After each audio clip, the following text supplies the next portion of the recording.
ओम शांताकारं भुजगशयनं पद्मनाभं सुरेशं विश्वाधारं गगनसदृशं मेघवर्णं शुभांगं लक्ष्मीकान्तं कमलनयनं योगिभिर्ध्यानगम्यं वंदे विष्णुं भवभयहरं सर्वलोकैकनाथं। नमस्कार, स्वागत है आपका आचार्य वाणी में। मैं आचार्य डॉक्टर विक्रमादित्य आपके साथ हूँ। आज का विषय हम रखने जा रहे हैं मीन राशि वालों के लिए। 2 तारीख की यदि हम बात करें, सोमवार का अवसर है, चतुर्दशी तिथि विद्यमान है और ग्रह परिवर्तन की तरफ जा रहे हैं। दिन आरंभ जो है वो अच्छा दिखाई दे रहा है, लेकिन आरंभ के बाद धीरे धीरे कहीं ना कहीं दोपहर के बाद से थोड़ा सा आपका जो ग्राफ है वो गिरने के योग दिखाई देते हैं। ध्यान रखिएगा आपकी राशि के दृष्टिकोण से स्वास्थ्य के मामले में कहीं ना कहीं होली भी आने वाली है। ये स्वास्थ्य पर भारी पड़ जाए दिन तो फिर आनंद हो नहीं पाता है। अननेसेसरी खर्चे कहीं ना कहीं थोड़ा सा समस्याओं को मीन राशि वालों को सावधानी के साथ चलने की ज़रूरत है। सत्यव्रत है, भगवान का सुंदर स्तवन करने का प्रयास कीजिए। और इस दिन होलाष्टक भी आरंभ हो रहे हैं, होलिका दहन का भी योग है। लेकिन इस बार विचित्र स्थिति बन गई है कि होलिका दहन जो है वो शाम के समय नहीं हो पाएगा, क्योंकि भद्रा का योग चल रहा है। तो ऐसे में प्रातःकाल वो रहेगा, वो सब बताएंगे। लेकिन आपकी राशि के दृष्टिकोण से क्या उपाय आपको कर लेना चाहिए, क्योंकि होली जले ना कब चले उसमें खास तौर पर नहीं है, लेकिन होली की अग्नि में यदि कुछ चीज़ें समर्पित कर दें तो कहा जाता है आपके जीवन से बहुत सारे कष्ट इस फागुनी में आपके जीवन में प्राप्त होने के योग बन जाते हैं। हर व्यक्ति को अवश्य करना चाहिए। मीन राशि वालों को सबसे अच्छा रहेगा हल्दी की एक गांठ लेकर, जो पूरी हल्दी की गांठ हो उसको अपने सिर पर से वार कर उस अग्नि में आप अर्पित कर दीजिए। और जब उसको वार रहे हो अपने सिर के ऊपर से तो एक मंत्र का विशेष तौर पर उच्चारण कर लें तो बहुत अच्छा रहेगा। वो मंत्र जो है ओम क्लीं नमः, ओम क्लीं नमः, ओम क्लीं नमः, इस मंत्र का कम से कम 11 बार उच्चारण कर तो आपके जीवन से समस्त कष्टों को दूर करने के लिए माँ भगवती सरस्वती, भगवान कृष्ण अवश्य कुछ न कुछ रास्ता बनाने का योग बन जाएगा। या की रही भावना जैसी, तो आपकी भावना पवित्र हो और इस काम से ये कार्य करें तो सामने वाले ने अपवित्र भावना से आपके ऊपर कई नज़र इत्यादि दोष इत्यादि लगा रखे हों तो उन सबसे निवृत्ति का योग बन जाएगा। कर लीजिए तो अवश्य तो आपके लिए कल्याण का योग बनेगा। होली का जो पर्व है बहुत शुभ पर्व है।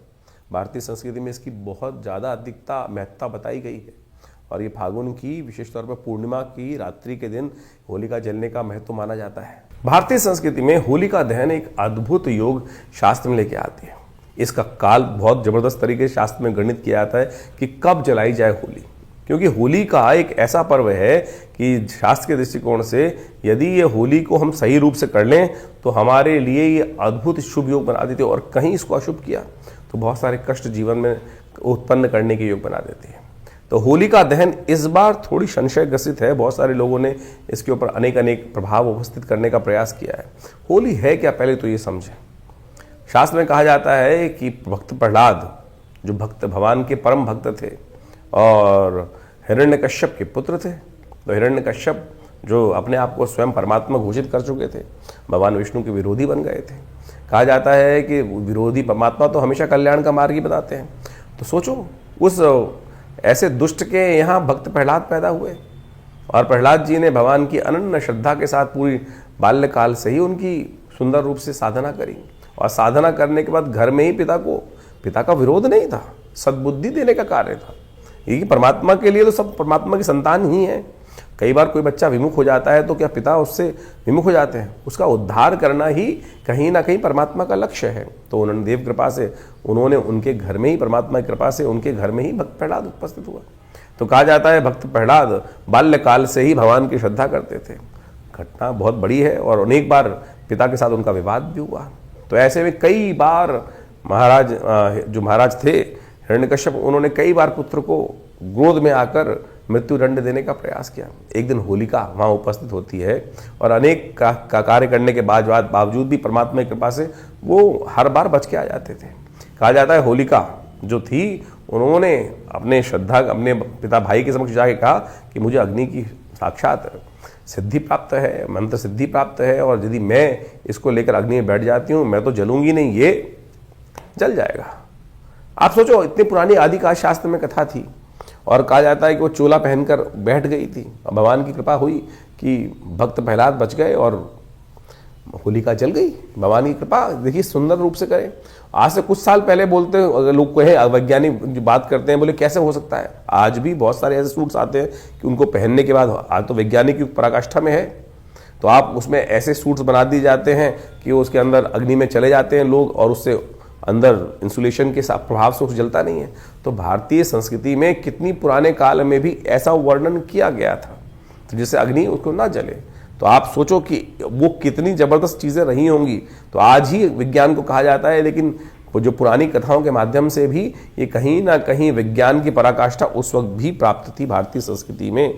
तो सुंदर रूप से समझें। तो होलिका तो जल गई और भक्त प्रहलाद भगवान बच गए। और उसके अगले दिन लोगों ने बड़े श्रद्धा से आनंद से जब देखा कि भक्त प्रहलाद बचे उसके अंदर बैठे हुए हैं, तो वही जो धूल थी, भस्म थी, उसी से दुरंडी खेलने की परंपरा बनी।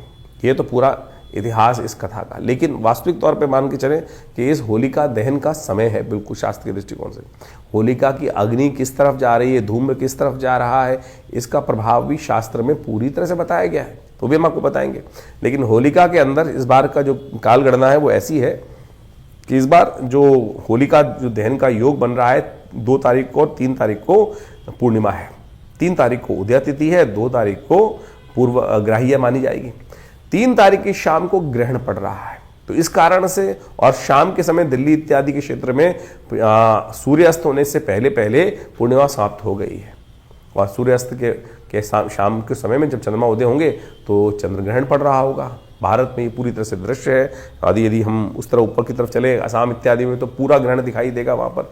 लेकिन दिल्ली इत्यादि में इलाहाबाद की इधर आते आते मतलब बनारस के इधर आते आते ये सब जो ग्रहण है वो धीरे धीरे कम होता चला जाएगा।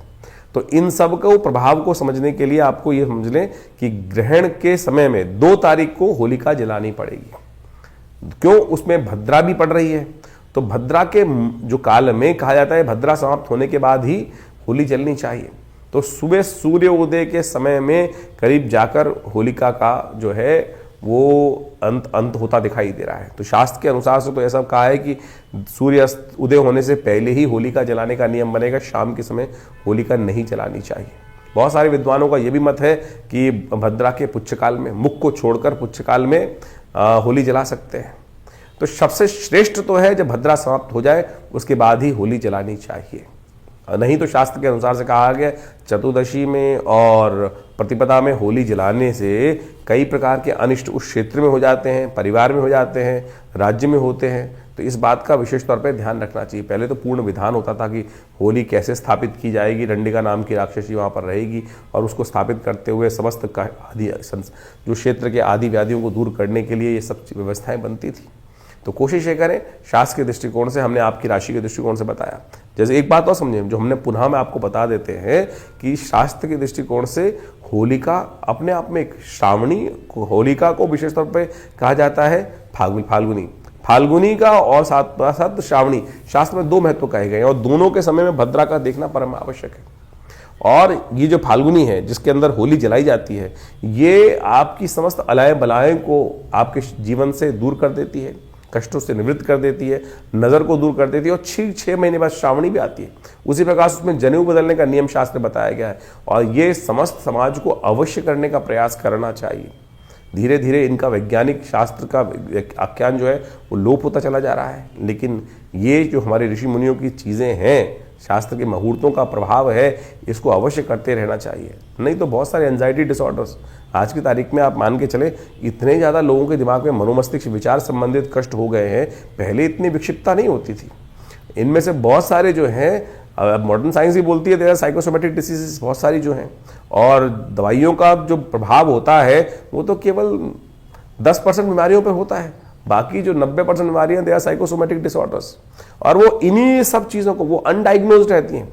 और जितने इन सब चीज़ों से जो साइकोलॉजिकली आप मान के चलें कि जितने भी इस प्रकार के कृत्य हैं भारतीय संस्कृति में जो बताए गए हैं, इसको दान कर दो, ये मंत्र जप कर लो, ये तमाम साइकोसोमेटिक डिसीज को ठीक करने के लिए ये जो प्रभाव है शास्त्र के दृष्टिकोण से, इन व्रतों का प्रभाव है, ये अद्भुत रूप से कार्य करते हैं। नहीं तो आप जिंदगी भर दवाई खाते रहिए, कोई ठीक नहीं होगा इन सब चीज़ों का। तो ये इसको पूरी तरह समझें। ये हमने जो उपाय बताया आपके लिए, इसको सही रूप से करने का प्रयास करें। तो होलिका जलाने का समय भी हमने आपको बताया, तो उसको समझते हुए कार्य करेंगे तो बहुत अच्छा रहेगा। मीन राशि वालों के लिए 3 तारीख का दिन बहुत विशेष योग लेकर आ रहा है। ग्रहण भी है इस दिन। 3 तारीख को मंगलवार का अवसर पड़ रहा है। पूर्णिमा तिथि, उदया तिथि विद्यमान है। होलिका का दहन एक दिन पहले कर लिया जाएगा तो वो बड़ा श्रेष्ठ रहेगा। और इस दिन प्रतिपदाएं होली पूर्णिमा की तिथि पड़ रही है और साथ साथ ग्रहण भी पड़ रहा है, जो पूरे भारत में विशेष तौर पर दृश्य रहेगा। कुछ मिनट से लेकर कुछ लंबे समय तक ये भारत में दृश्य रहना है। भारत से आगे आगे चलते जाएंगे तो विशेष तौर पर यानी ईस्टर्न साइड चलेंगे तो पूरी तरह से पूर्वी दिशा की तरफ ये जो है आगे पूरे तरह से व्याप्त होता दिखाई दे रहा है। इसका प्रभाव भी बड़ा विचित्र होने के योग दिखाई देते हैं। अभी सूर्य ग्रहण पड़ के चुका है, अब चंद्र ग्रहण पड़ रहा है। ऐसे में आपकी राशि के दृष्टिकोण से यदि हम बात करें तो ये ग्रहण का जो योग है विशेष तौर पर आपके लिए हमारी गणनाओं के अनुसार से दिखाता है सौभाग्य का उदय कराएगा। जी हाँ, सौभाग्यशाली रहेगा ये ग्रहण। आपको कतई घबराने की जरूरत नहीं है। जो विशेष तौर पर जहाँ दृश्य ग्रहण होता है वहाँ उसका प्रभाव होता है, और ऐसे में भारत में जो पड़ रहा है ग्रहण उसका कारण भी समझ लीजिए।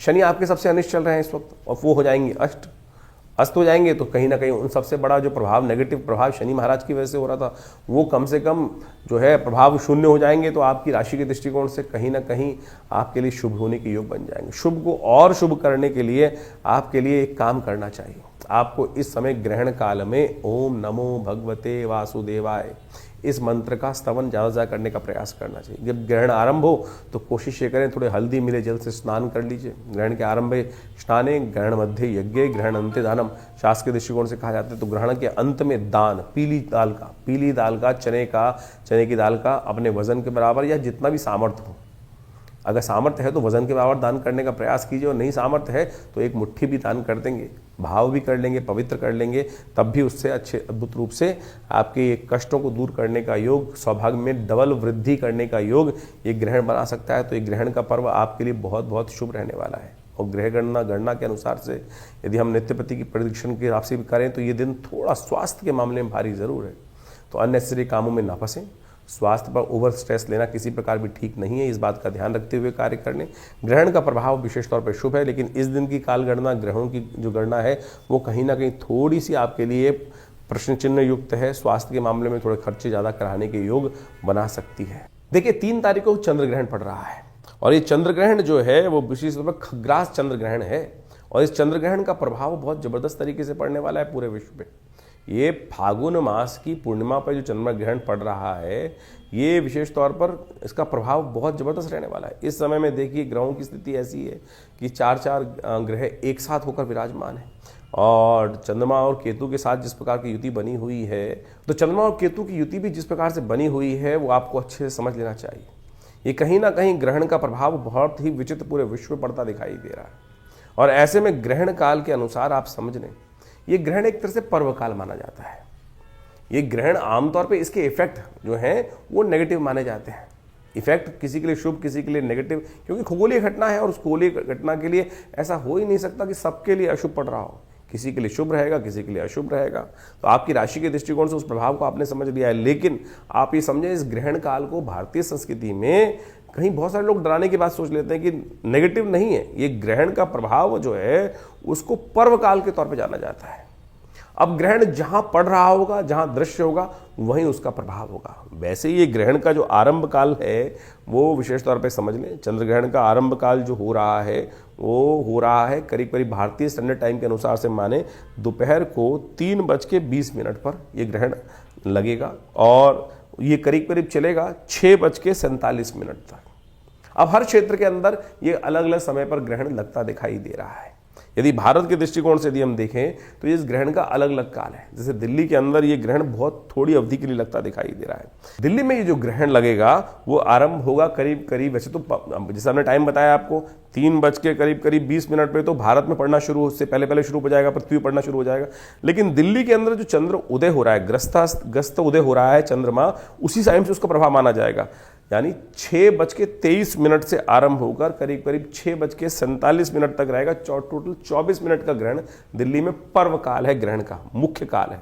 सूतक उससे करीब करीब 10 घंटे पहले लग जाएगा, तो 10 घंटे पहले सूतक ग्रहण से लग जाएगा। तो दिल्ली में जो सूतक आरंभ हुआ चाहता है कि शाम के 6:23 से 10 घंटे पहले, तो यानी 8:23 के आसपास दिल्ली में ये सूतक काल लगता दिखाई देगा। जहां दिल्ली, और बहुत सारे लोग ये भ्रांति में फंस जाते हैं कि आकाश में तो लग गया, अरे जहां बारिश होगी वहीं उसका प्रभाव होगा। ऐसा नहीं होगा कि बारिश कहीं और हो रही है और उसका प्रभाव अमेरिका में बारिश हो रही है, दिल्ली में उसका प्रभाव नहीं दिखाई देगा। तो ग्रहण जहां पड़ रहा है वहीं उसका प्रभाव है। अगर ग्रहण नहीं पड़ रहा है तो पर्वकाल नहीं माना जाएगा। बहुत सारे लोगों ने इस बात को भ्रांति उत्पन्न करने के लिए इस बात को, वहीं उसका पुण्य काल है, क्योंकि कहा जाता है कि इन संधि कालों में जो कुछ हम कर्म करते हैं उसका कई गुना अधिक। जैसे हम मंत्र जप करते हैं, मंत्र जप करने के समय में शास्त्र में कहा गया है कि जितना मंत्र जप करोगे उसका उतना प्रभाव होगा। लेकिन यदि संधि कालों में, इन ग्रहण इत्यादि कालों में जब उस मंत्र जप करें तो 100 गुना अधिक प्रभाव उस मंत्र जप का, उस पुण्य कार्य का हो जाता है। तो पर्व काल, इसीलिए इसको पर्व कहा गया कि साधना का काल है। साधना करोगे, मंत्र जप करोगे, कष्टों को दूर करने के लिए जो कुछ भी उपाय करोगे, अच्छा करोगे तो उसका 100 गुना अधिक प्रभाव, खराब करोगे, अशुभ कर्म करोगे तो उसका भी अत्यधिक नेगेटिव प्रभाव पड़ता है। आप समझें कि संधि काल हमारे यहाँ जितने भी हैं, चाहे संध्या काल है, प्रदोष काल, शाम का समय संध्या काल, सुबह का सूर्योदय का काल, शाम का सूर्यास्त का काल जो संध्या काल बोला जाता है, प्रदोष संध्या का काल, ये सब के सब, ये ग्रहण इत्यादि काल, पूर्णिमा, अमावस्या, ये सब संधि काल के अंतर्गत माने गए हैं। और ये कार्य जो है, कहा जाता है कि इन कालों के अंदर विशेष तौर पर शुभ कर्म करने का प्रयास करना चाहिए, अशुभ कर्म नहीं करना चाहिए। अशुभ कर्म करते हैं तो उसका प्रभाव शास्त्र के अंदर बड़ा नेगेटिव बताया गया है। बहुत दिन पहले मैं टीवी पे डिबेट पे था, किसी व्यक्ति ने कहा कि आप कहते हैं ग्रहण काल में कुछ शुभ कार्य करना चाहिए, और उस व्यक्ति ने ऐसा प्रश्न किया कि बोला ग्रहण काल में जो है उस खुराफाती व्यक्ति होगा। उसने, मुझे बहुत साल पहले की बात है, शायद 20 से 25 साल पहले की बात होगी, उसने टीवी पर हमसे प्रश्न किया कि हम ग्रहण काल में कामरत क्रियाएं क्यों नहीं कर सकते हैं। मैंने कहा आपने प्रश्न किया है, शास्त्र में आपसे पहले बहुत सारे लोग कर भी चुके हैं, आप तो प्रश्न आज कर रहे हो। रावण की उत्पत्ति, रावण क्यों बना? क्योंकि उसकी उत्पत्ति ही गलत हुई थी कि किसी के साथ जिस प्रकार से जबरदस्ती उन्होंने ऋषि के साथ संबंध, उस समय ऋषि ने मना किया कि ये संबंध बनाने के लिए काल ठीक नहीं है, संधि काल है, ये संध्या का काल है इस समय में। लेकिन उस समय कामरत कहा जाता है कि ऋषि को किया उन्होंने जब किसी ने, और उसी के कारण से रावण की उत्पत्ति हुई। तो इस बात को अच्छे समझें कि आप जो खुराफात मन में, दिमाग नेगेटिव बात लोगों के मन में उठती है, उससे पहले भारतीय संस्कृति में उन समस्त चीज़ों को शोध करके उत्पन्न कर दिया गया है, चीज़ें कर दी गई हैं। इसीलिए इसको पर्वकाल माना गया कि आध्यात्मिक कार्य करने का प्रयास करना चाहिए। आज बहुत सारे लोग नहीं मानते हैं, और ऐसा समझें कि इसके अंदर परम वैज्ञानिक उसके विश्लेषण भी शास्त्र के अंदर उपस्थित हैं। तो इस चंद्र ग्रहण में आपके क्षेत्र में किस किस समय कौन कौन सा ग्रहण पड़ रहा है वो आप समझ लीजिए। जैसे अयोध्या के अंदर ये ग्रहण करीब करीब शुरू होने जा रहा है, करीब करीब शाम के समय 6:03 पर, और चलेगा करीब करीब वही 18:47 यानी 6:47 तक। आगरा में जो ये ग्रहण जो आरंभ होगा वो करीब करीब 6:20 से आरंभ होगा और चलेगा 6:47 तक ही। यदि अहमदाबाद की बात करें तो अहमदाबाद में केवल 1 मिनट का ग्रहण पड़ेगा, केवल 1 मिनट का। गुजरात के अहमदाबाद में केवल 1 मिनट का ग्रहण दिखाई देने वाला है। ये बहुत आंशिक ग्रहण होगा, करीब करीब 6:46 से शुरू होगा और 6:47 पे खत्म हो जाएगा। वहीं अमृतसर की बात करें तो करीब करीब ये ग्रहण जो आरंभ हो रहा है वो 6:32 से आरंभ हो रहा है, 6:47 पे खत्म हो रहा है। वहीं चंडीगढ़ की बात करें तो करीब करीब 6:25 से ग्रहण आरंभ होकर करीब करीब 6:47 पे खत्म होगा। चेन्नई के अंदर यानी उधर साउथ के अंदर बात करें तो करीब 6:18 से ग्रहण आरंभ होकर 6:47 तक रहेगा। यूपी के अंदर बहुत सारे क्षेत्र में यदि देखें तो अलग अलग टाइम है उन सब के, वो हमने आपको बता ही दिए हैं। ग्वालियर में करीब 6:20 से आरंभ होकर करीब करीब 6:47 तक रहेगा। जयपुर के अंदर ये ग्रहण करीब आरंभ होगा, करीब करीब 16 मिनट का ग्रहण है वहाँ पर। 6:31 से आरंभ होकर 6:47 तक रहेगा। वहीं लखनऊ की यदि हम बात करें तो 6:10 से ग्रहण आरंभ होकर 6:47 तक रहेगा। तो इस प्रकार से आपके क्षेत्रों में विभिन्न समय जगहों पर ये ग्रहण का काल कैसा है, किस समय रहने वाला है, इसको समझ सकते हैं आप। उसके अनुसार से कार्य करने का प्रयास कीजिए। और इस ग्रहण काल में जैसा हमारे यहाँ कहा गया है, गर्भधारी जो स्त्रियां हैं जिनको गर्भ है उनको बड़ा सावधान रहना चाहिए। ग्रहण की छाया नहीं पड़नी चाहिए। ग्रहण की छाया पड़ने से अंगभंग की शिकायत, बहुत सारी प्रकार की शारीरिक तौर पर विकृति की शिकायत हो जाती है। तो ऐसे में कहा जाता है कि उस ग्रहण काल की छाया से दूर रहना चाहिए। किसी जो ओट वाली जगह है वहीं रहना चाहिए, बाहर भ्रमण नहीं करना चाहिए। तो इससे कहीं ना कहीं शास्त्र के दृष्टिकोण से बहुत सारे लोग हैं बोले नहीं प्रभाव पड़ता है, तो आप शास्त्र की आज्ञा को मानने का प्रयास करेंगे तो अच्छा रहेगा। आपके बुजुर्गों ने, आपके अनुभवी ऋषि मुनियों ने उस पर बहुत शोध करके इस बातों को उपस्थित किया है कि बहुत सारे लोग ऐसे हो जाते हैं और ऐसी घटनाएं बहुत घटती हैं।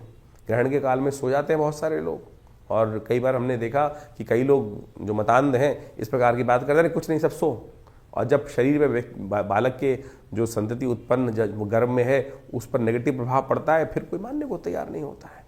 हमने बहुत सारे, एक नहीं, प्रैक्टिकल शोध करके देखा है।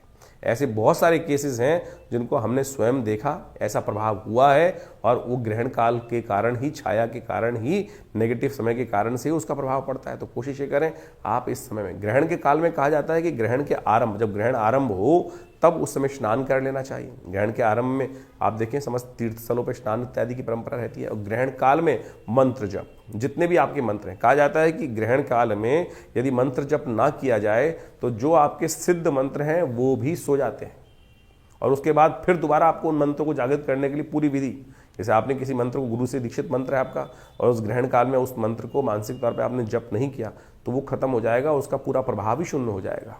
तो इसलिए कहा जाता है ग्रहण काल में उन मंत्रों को रिचार्ज कर लेना चाहिए, पुनः जागृत कर लेना चाहिए। मानसिक तौर पे यदि कुछ देर उसका जप कर लो, हवन कर लो, तो उसका कई गुना अधिक प्रभाव तो हुआ ही होगा, लेकिन वो मंत्र आपके साथ सानिध्य बनाए रखेगा। और उसके बाद ग्रहण के अंत काल में, ग्रहण जब समाप्त होने वाला हो, तो दान के लिए निकाली गई चीज़ें जितनी भी होती हैं, चाहे किसी का वस्त्र है, किसी का अन्न है, किसी का कोई चीज़ है, सूखी चीज़ों का दान करने का महत्व है।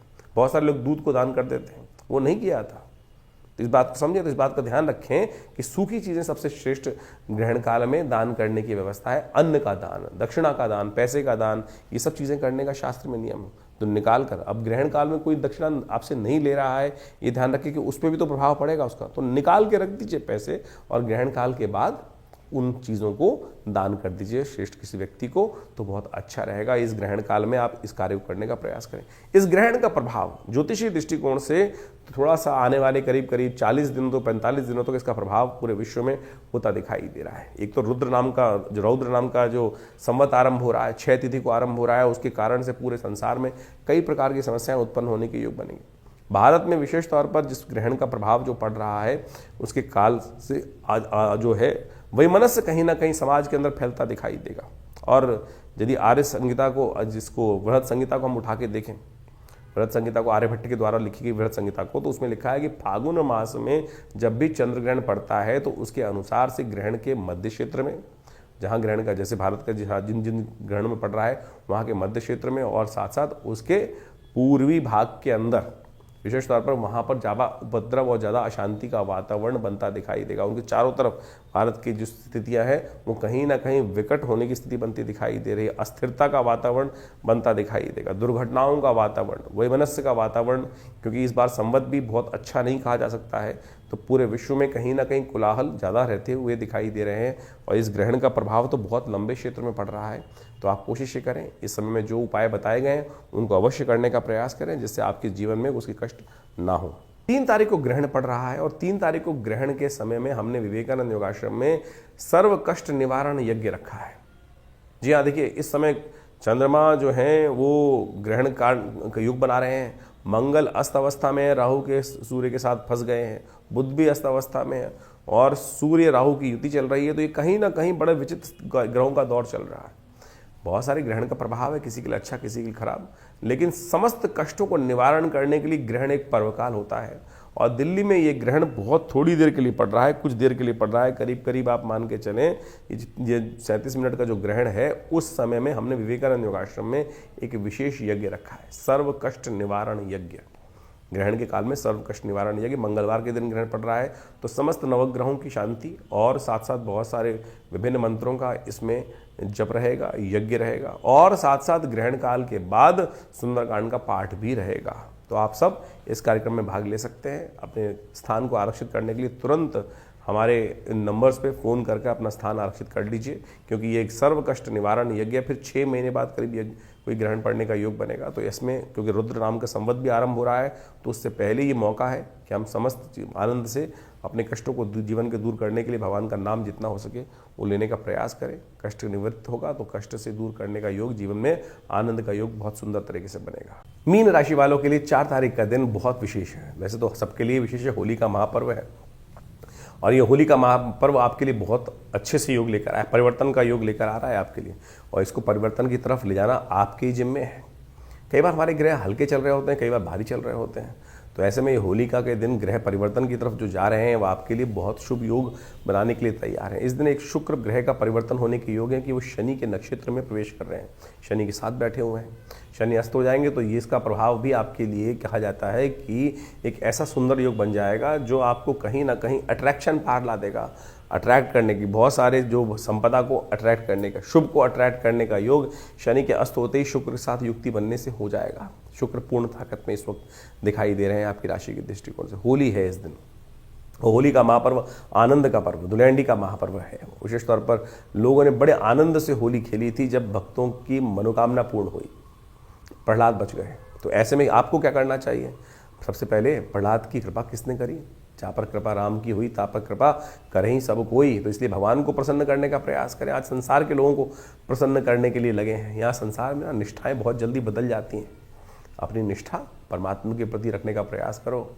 अगर आपकी निष्ठा नहीं बदली तो परमात्मा तो कभी निष्ठा बदलेगा नहीं। तो इसलिए परमात्मा को अपना दोस्त, परमात्मा को अपना मित्र, भगवान को अपना मित्र बनाने का प्रयास करो, सखा बनाने का प्रयास करो। होली के दिन जैसे सखाओं के साथ होली खेलते हो ना, वैसे ही भगवान के साथ खेलने का प्रयास करो। मीन राशि वालों, आपके भाग्य के वारे न्यारे होने के, समस्त कष्ट दूर होने के योग बन जाएंगे। हमारे मत के अनुसार से आपके लिए सबसे अच्छा रहेगा या तो टेसू के फूल एकत्र कीजिए। टेसू के फूलों को एकत्र करके बाजार में मिल जाएंगे, पानी में डाल के थोड़ी देर उसको अच्छे से डाल दीजिए, रात भर डाल के रखिए, सुबह तक पानी बिल्कुल बहुत सुंदर बन जाएगा। और उसमें कोशिश किया हल्दी का युक्त जल लेकर उसी से भगवान को स्नान कराएं। और फिर भगवान को स्नान कराने के बाद भैया भगवान के साथ होली सुंदर रूप से खेलने का प्रयास करें। पीले पुष्प भगवान को अर्पित करने का प्रयास करें और सब हो सके तो थोड़ी सी हल्दी अर्पित करने का प्रयास करें। और फिर इसी को अपने ऊपर भी और अपने मित्रों के ऊपर भी थोड़ा आच्छादित करने का प्रयास करें। ये तो हुई असली होली। तो इसलिए आनंद रूप से आप संसार के साथ भी होली खेलें, परमात्मा के साथ भी होली खेलें। तो हमारा भाव ये है। तो इसलिए होली को रंग युक्त बनाने के लिए, भगवान की कृपा प्राप्त कराने के लिए, आनंद भगवान के साथ ही आता है। तो इस बात का ध्यान रखते हुए कार्य करेंगे तो बहुत अच्छा रहेगा। चंद्रमा बदलने जा रहा है दोपहर के बाद, वो कहीं ना कहीं आपके लिए बिल्कुल एक धूप और जैसे छाँव का परिवर्तन ऐसा करने की योग बनाएगा, शुभ योग बनाएगा दोपहर के बाद आपके लिए। तो इसलिए दोपहर से पहले का समय थोड़ा हल्का दिखाई देता है, चाहे वो स्वास्थ्य हो, चाहे वो मनोमस्तिष्क हो, चाहे वो विचार हो, थोड़ा सा हल्का दिखाई देता है। दोपहर के बाद परिवर्तन का योग आने वाले 2-3 दिन के लिए आपके लिए बड़ा सपोर्टिव बनता दिखाई दे रहा है। चैत्र मास की प्रतिपदा, कृष्ण पक्ष की प्रतिपदा के दिन होली मनाई जाती है, खेलने वाली होली, रंग जिसको कहा जाता है। आज रंग है तो वास्तविक तौर पर इस दिन होली रंग के रूप में मनाई जाती है। कारण क्या था? भक्त प्रहलाद बच गए थे, होलिका जल गई थी। जो ये असंभव कार्य हुआ, सोचो, उस होलिका को सिद्धि थी कि अग्नि में उसको जला नहीं सकता, लेकिन जा पर कृपा राम की हुई ता पर कृपा करें सब कोई। सोचे भगवान की कृपा से, भगवान की कृपा से असंभव भी संभव हो गया। वहाँ पर होलिका जल गई और उसकी अग्नि के बीच में जो प्रहलाद भक्त बैठे हुए थे वो बाल भी मां का ना हुआ। परमात्मा की कृपा, भगवान पर श्रद्धा, इतनी जबरदस्त तरीके की श्रद्धा कैसे उत्पन्न हो, वही उससे हर्षोल्लास से लोगों ने होली मनाई। जब होली जलाई जाती है उसके अगले दिन आमतौर पर ये पर्व मनाया जाता है। तो इस बार होली की थोड़ी सी द्वंद्वात्मक स्थिति की, क्योंकि ग्रहण भी पड़ रहा था और साथ में तो एक दिन बीच में गैप करने के बाद, एक दिन का बीच में अवकाश के बाद होली को जलाने की व्यवस्था बनाई गई है। उसी धूल से लोगों ने होली खेली थी, उसी धूल से। कहा जाता है उस वक्त तो रंग की व्यवस्था क्या मतलब थी। आमतौर पे जब इतना लोगों ने देखा कि एक असंभव संभव हो गया तो उसी भस्म से, और सबसे श्रेष्ठ जो है वो यज्ञ की भस्म ही है, वो होली का यज्ञ ही था। क्योंकि मंत्र सिद्धि थी होलिका को, मंत्र जप करते हुए उस अग्नि के अंदर वो विराजमान हो गई थी। तो अग्नि कैसे भक्त पर, भगवान के भक्त को जला सकती थी। तो सोचो ये चमत्कार प्रभाव हुआ और लोगों ने जब ये चमत्कार देखा तो अगले दिन सुबह जब वहाँ पर भस्म के अंदर भक्त प्रहलाद बिल्कुल जीवित तौर पर विराजमान थे, बाल भी माँ का नहीं हुआ, बाल भी जला नहीं, तब लोगों ने उसी भस्म से होली का सुंदर, तो होली आप सुंदर रूप से खेलें, आनंद से खेलें। होली के समय में कई भ्रांति भी उत्पन्न हो गई है। अब हर्षोल्लास में कहाँ से भंग आ गई? रंग में भंग ना डालें। आज की तारीख में बहुत सारे लोग किसी न किसी प्रकार से नशा कर होली के उत्सव को समाप्त करने का प्रयास करते हैं। भंग हो गया, पता नहीं कौन कौन सी कहाँ। भारतीय संस्कृति में इन सब चीज़ों का कोई स्थान नहीं दिया गया। कहीं लोगों ने तो शिवरात्रि पर भी भंग घोटने की व्यवस्था बना दी, भगवान को प्रसाद चढ़ाने के रूप में। कहाँ शास्त्र में वर्णित है? भगवान को भंग जो चढ़ाई जाती है विजया औषधि के रूप में चढ़ाई जाती है, और वो औषधि के रूप में उस बात को जहर को काटने के लिए चढ़ाई जाती है। भंग की व्यवस्था, धतूरा इत्यादि नशे के लिए थोड़ी कर दिया गया। ये तो लोगों के मन में किस प्रकार से जो अपने आप गलत भाव जागे और उसके कारण से लोगों ने भ्रांति उत्पन्न करने का प्रयास किया, लेकिन शास्त्र में ऐसा कहीं नहीं है। तो आप ये समझें कि जो किसी प्रकार का जो नशा करने की व्यवस्था लोग करते हैं, उसको समझने की शास्त्र में प्रमाण जो है उस प्रकार समझना चाहिए। तो आप होली खेलें, आनंद से खेलें। और एक बार और, होली के दिन बहुत सारे लोग क्या होते हैं, पुराने कपड़े पहन के आते हैं। अरे नई कपड़े का भाई सब समृद्धि का प्रतीक है। फटे हुए कपड़े पहनकर, पुराने कपड़े पहनकर कपड़े खराब हो जाएंगे। अरे एक कपड़ा ही तो है। आनंद भाव से होली का दिन, आनंद भाव से जो वस्त्र है वो धारण करें, आनंद से होली खेलें। और ये जो लोग कई बार दुश्मनी निकालने की बात करते हैं कि सामने वाले को रगड़ना है जी, ये करना है, वो करना है। अरे आनंद से, प्रेम का समर्पण करते हुए, जो आत्मा का परमात्मा से मिलन के रूप में होली का उत्सव शास्त्र बनाया जाता है। पुराने जमाने में तो टेसू के फूल जो थे वो पानी में डालकर, आज भी वृंदावन में उसी प्रकार से किया जाता है कि टेसू के फूलों को पानी में डालने के बाद उसका रंग जो छोड़ देते हैं, तो वो विशेष तौर पर होली खेलने की व्यवस्था बनाई जाती है। बहुत सारी जगहों तो दही में हल्दी मिलाकर और सुंदर रूप से उससे जो उपटन मनाया जाता है, उससे होली, दधिकांतोत्सव उसके रूप में शास्त्र में एक वर्णित है, वह तब मनाया जाता है। तो ऐसे होली पूरी तरह से औषधीय वर्णन है। और सोचें कि आयुर्वेदिक दृष्टिकोण से तो क्या है, बसंत का मौसम पूरी तरह चल रहा है, स्नान का महत्व है। और ऐसे में स्नान करने से, पानी में स्नान कर लेने से बहुत सारी बीमारियां भी ठीक हो जाती हैं। अब आज की तारीख में लोग ग्रीस और पता नहीं कौन कौन से जो केमिकल से युक्त रंग बना के बात करते हैं, तो कहाँ वो होली का वो प्रभाव है ही नहीं।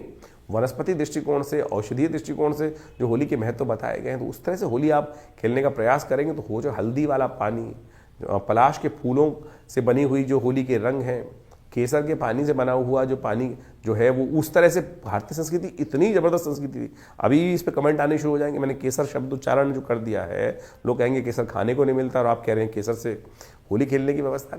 हमने पूरा वर्णन आपके समक्ष किया कि हमारा देश कोई भिखारियों का देश नहीं था, सोने की चिड़िया ये देश था। तो यहाँ जो व्यवस्थाएं बनाई गई हैं आनंद के लिए पर्व थे, लेकिन आनंद में रंग में भंग किस प्रकार से कुछ गलत मानसिकता के लोगों ने किस प्रकार से उत्पन्न किया है, उसको उस तरह से हम सब समझे। चंदन के पानी से, चंदन के द्वारा, इतने सुंदर सुंदर चीज़ें भारतीय संस्कृति में विद्यमान है, उन सब के द्वारा। और आज की तारीख में तो पता नहीं लोग नशे में करके और कहाँ कहाँ क्या क्या स्थिति कर देते हैं, कोई नाली में पड़ा है कुछ। तो होली का बिना नशा करे ही उस परमात्मा के नाम का स्मरण कर कर जो आंतरिक भाव जो अंदर से उत्पन्न होता है, उसके साथ होली मनाने का प्रयास करें, भगवान के साथ होली खेलें। तो हमने आपको कार्यक्रम के आरंभ में जो भगवान के साथ जो उपाय बताया है उसको अवश्य कीजिएगा। फिर होली खेलेंगे ना तो फिर आनंद भी रहेगा और जाकी रही भावना जैसी, तो कहा गया ना। तो आप अवश्य सबके साथ आनंद भाव से देखने होली खेलने का प्रयास करेंगे तो बहुत अच्छा होगा। होली का पर्व आपके लिए बहुत बहुत शुभ हो। इस मार्च के आरंभ काल में इस बार कई ग्रहों का अद्भुत योगायोग बना, आपने देखा अभी, और उसके अंदर ऐसे दिव्य भी योग बने कि जिसमें छोटे छोटे उपाय कर कर आप अपने बहुत सारे जीवन के कष्टों को दूर कर सकते हैं। ग्रहण, चंद्र ग्रहण पड़ रहा है, अभी कुछ दिन पहले सूर्य ग्रहण पड़ा और पूरे विश्व में उसका प्रभाव देखने को मिल ही रहा है। जिस प्रकार से अशांति का वातावरण बना है और दूसरा ग्रहण चंद्र ग्रहण पड़ रहा है। और ये समस्त ग्रहण जो है आने वाले कुछ दिनों में, क्योंकि अगला नव संवत भी आरंभ होने जा रहा है, रौद्र नाम का संवत है, 6 तिथि में ये वर्ष आरंभ हुआ चाहता है, नव वर्ष जो है नव संवत। तो ये कहीं ना कहीं इसका व्यापक प्रभाव पूरे विश्व में होता दिखाई दे रहा है। 6 तिथि से रुद्र नाम का संवत आरंभ होगा तो उसका प्रभाव पूरे विश्व में अशांति का वातावरण बनता दिखाई देगा। विश्व युद्ध का पूरा सामंजस्य स्थापित होकर ग्रहों ने योगायोग जिस प्रकार का बनाया है वो सामने उपस्थित है। शनि अपने पूर्ण रुद्र रूप में आने वाले हैं अभी कुछ दिन में, अभी तो अस्तावस्था में हो गए हैं। ये अस्तावस्था में होने के बाद कहीं ना कहीं कई राशियों पर उसका प्रभाव अलग अलग प्रकार का होगा। आपने अपनी राशि का प्रभाव समझा भी, तो आप कोशिश ये करें इन दिव्य दिनों में जो जो उपाय जब जब बनते हैं, चाहे वो होली पर, चाहे वो ग्रहण के टाइम पर, यदि और या शनि के अस्त होने के प्रभाव के अनुसार से आप अवश्य करने का प्रयास करें। भारतीय संस्कृति में इन समस्त गणनाओं को समझने का बहुत सुंदर जो कृत्य किया गया है, जिसके द्वारा ज्योतिष विज्ञान के माध्यम से इन ग्रह गणनाओं, काल गणनाओं को समझने का रास्ता बनाया गया है। ये वास्तविक तौर पर माने ये जीवन में चमत्कार उपस्थित करता है। ग्रह गणना योग ज्योतिष के अनुसार से एक ऐसी चीज़ है कि जिसको देश काल परिस्थिति के अनुसार से आप समझेंगे तो आपके जीवन में क्या कुछ अशुभ होने वाला है, शुभ होने वाला है, उसका पूर्व ज्ञात आपको प्राप्त हो जाता है। तो कोशिश ये करें इन समस्त गणनाओं का प्रभाव अपने जीवन में देखिए, बड़े भाग्य मानुष तन भावा, इस भाव को ध्यान रखें हम। बड़े भाग्य से मानुष तन प्राप्त होता है और इसमें इन सब वैज्ञानिक पद्धतियों का जो ज्योतिष विज्ञान के अनुसार से या काल गणना के अनुसार से ज्योतिष के हमारे प्राचीन आचार्य ऋषि मुनियों ने उनकी सबकी व्यवस्था भारतीय संस्कृति में उपस्थित करी, पूरे विश्व में उसको समझकर उसके लिए लाभ लिया और संसार में उसका लाभ आज भी पहुंचता है। तो कोशिश ये करें। विडंबनाओं में तो इस संसार में अनेक प्रकार से लोग डालने का प्रयास करते हैं। ये समय जो है, आज बहुत सारे लोग पाश्चात्य संस्कृति में या कुछ कम्युनिस्ट टाइप के लोग इस प्रकार के मनुमस्तिष्क पे जो है द्वंद्व उत्पन्न करने का प्रयास करते हैं। इन सबका कोई प्रभाव नहीं है। देखिए, संस्कृति का जो एक किसी के व्यक्ति का भाग्योदय काल है, किसी संस्कृति का भाग्योदय काल है, किसी का क्षय काल है, तो ये संसार में सभी चलता रहता है। और इस बात से बहुत सारे लोग आज जिनका समय अच्छा चल रहा होता है, कई बार उदासीन भाव के हो जाते हैं। अरे कुछ नहीं होता सब। ज्योतिष काल गणना एक ऐसी परिष्कृत पद्धति है जिसकी गणनाएं आज भी किसी मॉडर्न कंप्यूटर के बराबर ही आपको प्राप्त होती हैं और अनादिकाल से उस व्यवस्था को समझाने की बात शास्त्र में बताई गई है, समझी गई है। कैसे कब ग्रहण पड़ने वाला है, कब ग्रहों का परिवर्तन होने वाला है, कब वो ग्रह आकाश से लोप हो जाएगा, कब वो दिखाई देगा, कब वो नहीं दिखाई देगा। आज तो लोग कह देते हैं कि ऋषियों ने केवल देखकर, आकाश में देखकर, आकाश मंडल में देखकर, इन नेत्र मात्रों से ही अनुभव के माध्यम से प्रत्यक्ष देखने के बाद किया। अरे आज देख लो भाई। आज की तारीख में भी कुछ दिन पहले एक टीवी डिबेट पे बहुत सारे लोग बैठे हुए थे हमारे साथ। उनमें से कुछ तो ऐसे बहरूपिये थे कि कार्यक्रम शुरू होने से पहले टीवी पे बैठने के लिए अपनी अंगूठियां तक उतार के आ जाते हैं और टीवी पर बैठकर लगातार अनर्गल प्रलाप करने का प्रयास करते हैं, लोगों को भ्रांति उत्पन्न करने का प्रयास करते हैं। तो आप कोशिश ये करें, हमारे अपने पूर्वज ज्योतिष विज्ञान के जो भी कार्य उन्होंने किए हैं, हमारे पूर्वजों ने, वो हमारे कल्याण के लिए किए हैं।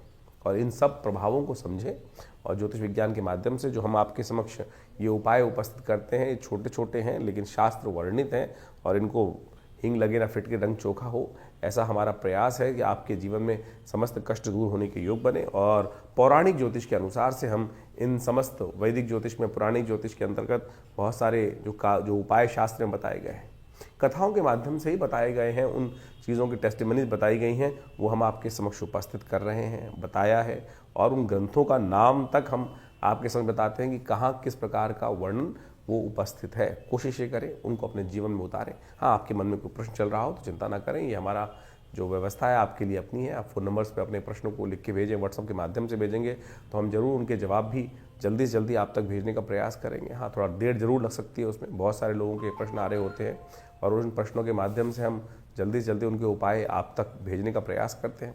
और जो लोग मिलना चाहते हैं वो आश्रम पे आ सकते हैं। समय समय पर बहुत सारे कार्यक्रम आश्रम पे चलते ही हैं और उन सब कार्यक्रम में आकर आप आश्रम पे पधारिए। दिल्ली में विवेकानंद योग आश्रम में आपके बहुत सारे प्रश्नों का निदान भी होगा और साथ साथ माँ भगवती की कृपा से, जो भगवती का श्री विग्रह आश्रम पे विराजमान है, उनकी कृपा से आपके कष्ट भी दूर होंगे। धन्यवाद, नमस्कार।